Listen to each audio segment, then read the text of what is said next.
বিচার তো মানুষেরই হবে, সংগঠনটা তো আর বিচার হয় না যদিও বলা হয়, কিন্তু সংগঠন আকারে যেসব অপরাধগুলো হয়েছে বিগত আপনি স্বাধীনতার পর থেকে যদি আপনি বিচার বিশ্লেষণ করেন তখন দেখবেন যে এই আওয়ামীকরণ একটা ন্যারেটিভ কিন্তু আছে।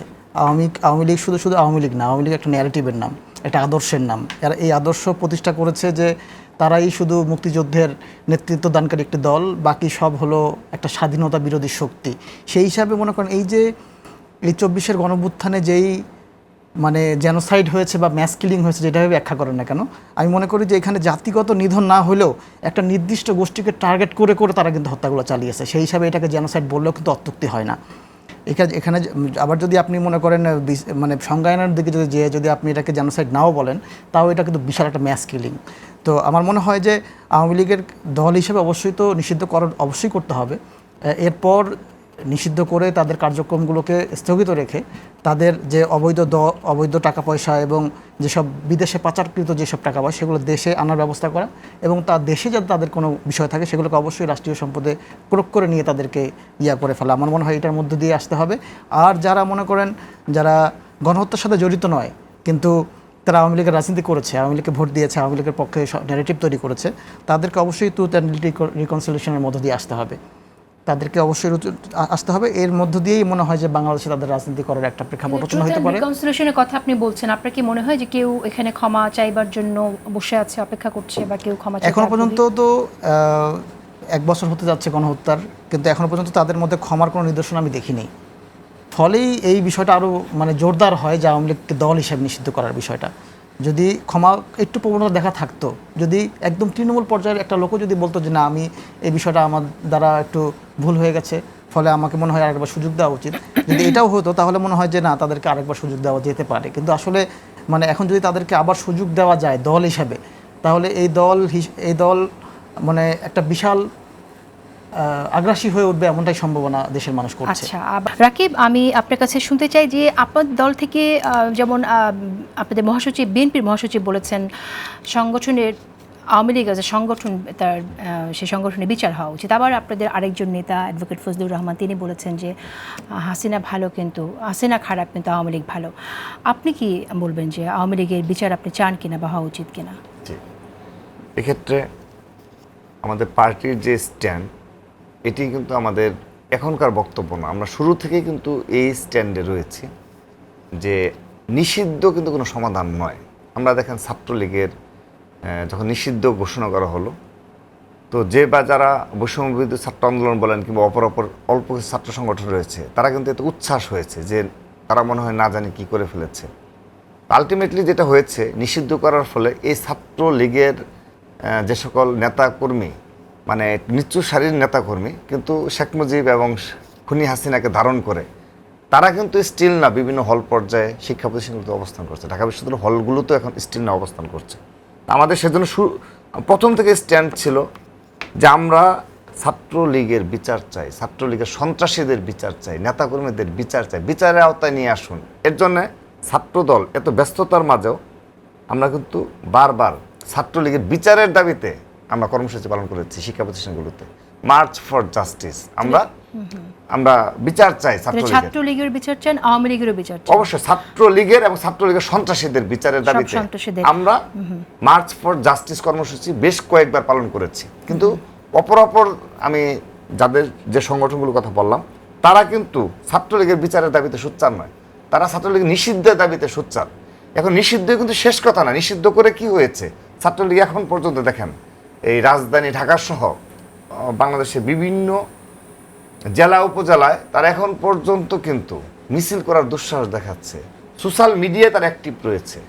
তো সেজন্যে আমরা একজন সচেতন রাজনীতি কর্মী হিসাবে এবং সচেতন রাজনীতি ছাত্র সংগঠন হিসাবে আমরা দলের সবাই কি একই রকম চিন্তা করে? হ্যাঁ, আমাদের শুরু থেকে আমাদের দাবি হলো, একজন নেতা যে রাকিব, আপনাদের দলের একজন নেতা যে বললেন শেখ হাসিনা খারাপ, আওয়ামী লীগ ভালো, আপনি তিনি বিএনপি অনেক বড় একটা রাজনৈতিক দল। এখানে আমাদের সেন্ট্রাল কমিটি বলেন কিংবা হেভিওয়েট নেতৃত্ব অনেক রয়েছে। এক দুইজন স্বাভাবিকভাবে তার ব্যক্তিগত কিছু মনোভাব পোষণ করতেই পারে, আমরা তো ডেমোক্রেসিতে বিশ্বাসী।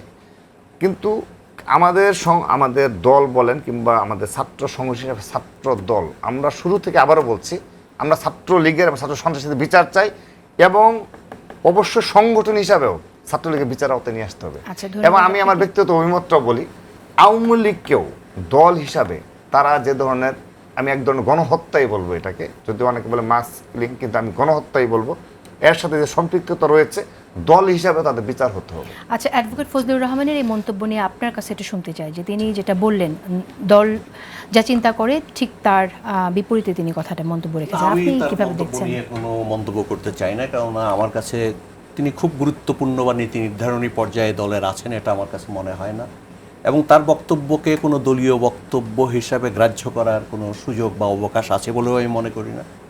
আমি মনে করি এটা ব্যক্তি হিসাবে একজন ব্যক্তির মতামত, এবং তার ব্যাপারে তাকে দলীয় শৃঙ্খলার মধ্যে রাখবার জন্য দল নিশ্চয়ই কোনো পদক্ষেপ নেবে, যেন দলীয় শৃঙ্খলার বাইরে তিনি কোনো কথা না এটা আপনি বলেন। আশাবাদ রাখছেন? এটা আমি আশাবাদ রাখছেন। আচ্ছা, আমি আসবো আপনার কাছে আবারও। আমি একটু শুনে নিতে চাই রিদওয়ান হাসান, আমরা তো হাসিনা পতনের পরে আপনারা যেভাবে কাঁধে কাঁধ রেখে সবাই একসাথে এই লড়াইয়ে সামিল ছিলেন, কিন্তু হাসিনা পতনের পরে আমরা একটা বিভেদ দেখলাম। এই বিভেদটা কেন দিন দিন সেটা আরও প্রকট হয়ে উঠছে? আমি আপনার কাছে শুনতে চাই, বিভেদটা কেন এরকম বাড়ছে?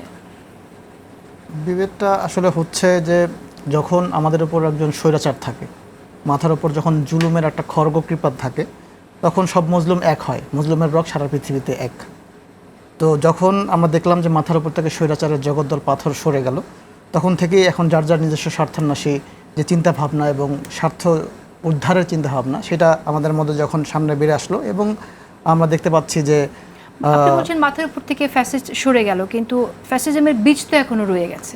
এক্স্যাক্টলি, আমরা মানে শেখ হাসিনা শুধু চলে গেছে, শেখ হাসিনা একটি স্বৈরাচারের নাম, সে চলে গেছে, কিন্তু স্বৈরাচারের যে যাবতীয় উপাদান, বিশেষ করে আমি বলবো যে ৭২-এর সংবিধান কিন্তু এখনও আছে, যেই সংবিধানকে আমরা মনে করি যে একদম জনমানুষের যেই আকাঙ্ক্ষার বাস্তবায়ন সে তুলে ধরেনি, না তুলে ধরে একটি বিদেশি একটা কনফেডারেশন শাসনের একটি প্রতিফলন কিন্তু আমরা দেখতে পেরেছিলাম ওই সময়।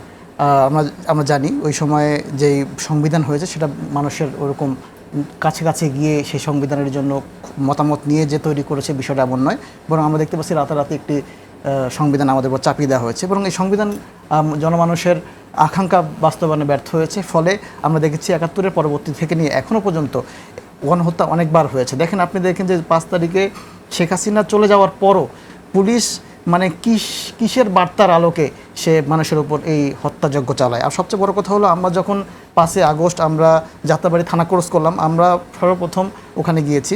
তো ওখানে আমরা দেখলাম যে সেনাবাহিনীর উপস্থিতি দেখলাম, তারা আমাদেরকে আলিঙ্গন করছে, মানুষের ভালোবাসা তাদের সাথে বিনিময় হচ্ছে। কিন্তু আমরা যখন চলে গেলাম, যখন টিকাটুলি মোড়ে পৌঁছলাম, ঠিক তখনই আমরা গণহত্যার আবার খবর পেলাম। আমার বক্তব্যটা হলো যে এখানে সেনাবাহিনী তাদের যেই দায়িত্ব পালনে ব্যর্থ হয়েছিল, সেনাবাহিনীর প্রতি যে জনগণের ভালোবাসা ছিল, তারা যদি বলতে পারতো যে আমরা পুলিশদেরকে আত্মসমর্পণ করেছে তারা আমাদের কাছে, তাদের উপর আগ্রাসী হবেন না, আমার মনে হতো যে এখানে এই গণহত্যাগুলো হতো না। যদি এখানে প্রশ্নটা আসে যে পুলিশ তাদের জীবন বাঁচানোর জন্য হত্যাটা চালিয়েছে, যদি এই প্রশ্ন আসে, তাহলে উত্তরটা হবে এরকম। শেষ করে দিতে হবে আমাদের, একেবারেই সময় নেই। আমি রাকিব, আমি আপনার কাছে শুনতে চাই যে আসলে এখন বৈষম্য নিয়ে কথা বলতে গেলে অনেক সময় লাগবে, খুব সংক্ষেপে যদি একটু শুনি যে আসলে আপনারা কতটুকু আশাবাদী সামনে আসলে এক হয়ে নতুন বাংলাদেশ বিনির্মাণ সম্ভব। জি, ধন্যবাদ। আমাদের জুলাই আগস্ট সেরকম কোনো উদ্যোগ নেবেন কিনা? গণ অভ্যুত্থানে যে ঐক্য গড়ে উঠেছিল ছাত্র সংগঠনগুলোর মাঝে, সেই ঐক্য কিন্তু অবশ্যই বিনষ্ট হয়েছে। আপনি দেখবেন যে যারা এই সময় ব্যানারের নেতৃত্ব যারা দিয়েছে, আমরা তো আন্দোলনের সময় তাদের নেতৃত্ব মেনে নিয়েছি, ফ্রন্ট লাইনে তারা থাকবে, কিন্তু যত দিন গিয়েছে ফ্রন্ট লাইনে কিন্তু ছাত্রদল সম্মুখভাগে লড়াই করেছে, সংগ্রাম করেছে।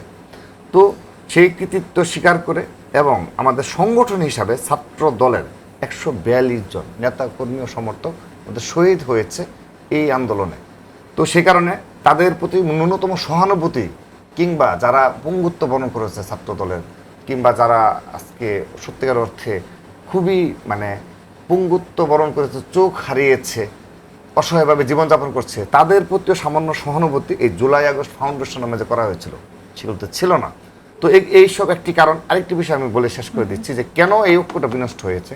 আরেকটি ঐক্যের বিনষ্ট মূল কারণ, আমি একটা উপজেলার উদাহরণ দিচ্ছি। আমার একটা উপজেলা ছাত্র দলের কমিটি আছে, সেখানে XYZ সংগঠন রয়েছে, যারা তাদের সংগঠনের নাম পরিচয় প্রকাশ করে না। তারা কি আদৌ মাদক ব্যবসায়ী, নাকি ছাত্রলীগের অ্যাক্টিভিস্ট ছিল, নাকি এই সমাজের কোন ফেরেশতা, আমরা তো দেখতে চাই, কিন্তু তারা সেগুলো কখনোই প্রকাশ করে না। এখন ঐক্য তো বিনষ্ট হয়েছে। তো তারা আবার বিএনপি সোশ্যাল সবচেয়ে বড় মিডিয়াতে- দল, হ্যাঁ, বিএনপি সবচেয়ে বড় দল, সেই দলের ছাত্র সংগঠনের আপনি নেতা, আপনি বলেন যে এই ঐক্যর জন্য আবার কোনো উদ্যোগ হ্যাঁ, আপনারা নিতে ধন্যবাদ পারেন জি। কিনা, এই আমরা নারকীয় অবশ্যই- হত্যাযজ্ঞকে মাথায় আমি রেখে? আবারও বলছি, জুলাই আগস্ট আবার এসেছে, 1 বছর পূর্তি হলো। আমি আবারও শুধুমাত্র বক্তব্য রাখার জন্য বক্তব্য সেরকম না, এটা আমার পার্টির স্ট্যান্ড, পার্টি হাইকমান্ডও এই নীতিতে বিশ্বাস করে। আমরা এখনো চাই আমরা সবাই এই বাংলাদেশ বিনির্মাণে, আগামীর বাংলাদেশ বিনির্মাণে সকল ছাত্র সংগঠন একই সবাই তলে চলবো, এক কিন্তু হয়ে সেখানে অবশ্যই গণতন্ত্রের চর্চা এবং অপছাত্র রাজনীতি অপরাজনীতির বিলুপ্ত জন্য করতে হয়। হবে। আচ্ছা, পেছনে ধন্যবাদ কিংবা আপনাকে। ষড়যন্ত্রমূলক ছাত্র একেবারে রাজনীতি কিংবা সময় ভোট শেষ, বাহিনী নির্ভর ছাত্র সময় রাজনীতি, শেষ। মারুফ এটিকে- কামাল খান, আপনি কতটুকু আশাবাদী যে তরুণরা যেভাবে লড়াই করেছে, ছাত্র না, জনতা আমি যেভাবে লড়াই করেছে, সেই ভীষণভাবে ঐক্যটা আশাবাদী, থাকবে? ভীষণভাবে হতাশ, দুটোই আছে, মিশ্র প্রতিক্রিয়া আছে, আমার মিশ্র অনুভূতি আছে। আমি মনে করি হতাশা তো শেষ কথা না, আশাবাদী হতে হবে।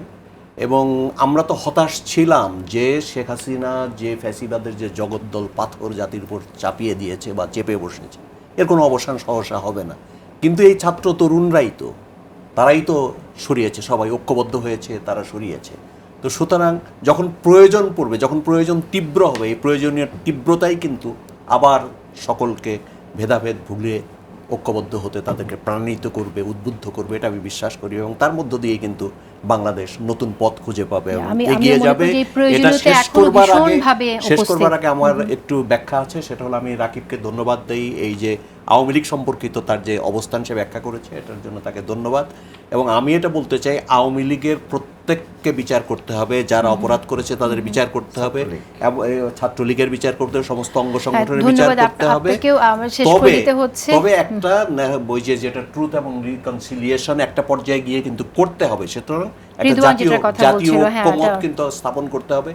ঐক্যমতের ভিত্তিতে ধরেন আওয়ামী লীগ নির্বাচন ব্যবস্থাকে ধ্বংস করে দিয়েছে, তাদেরকে হয়তো 2-3 টার্মের জন্য আপনি নির্বাচন ব্যবস্থা থেকে দূরে রাখতে পারেন, কিন্তু দল হিসেবে একটা সময়ে তো এদের একটা তাদের মধ্যেও যদি কোনো রিফর্ম আসে, আমরা সেদিকে রিফর্ম তাকিয়ে যদি থাকবো। আসে এবং তারা হ্যাঁ, যদি মুচলেকা দেয়, তারা যদি ফ্যাসিবাদের রাজনীতি বর্জন করতে ধন্যবাদ, রাজি হয়, ধন্যবাদ সবাইকে, তখন একটা আপনাদের ব্যবস্থা করা রিদওয়ান যাবে। এবং রাকিব দুজনকে অশেষ ধন্যবাদ এবং আপনাকেও ধন্যবাদ। প্রিয় দর্শক, বিদায় নিচ্ছি। আজ দেখা হবে আবারও আগামীকাল ঠিক রাত 10টায়। ভালো থাকুন সবাই।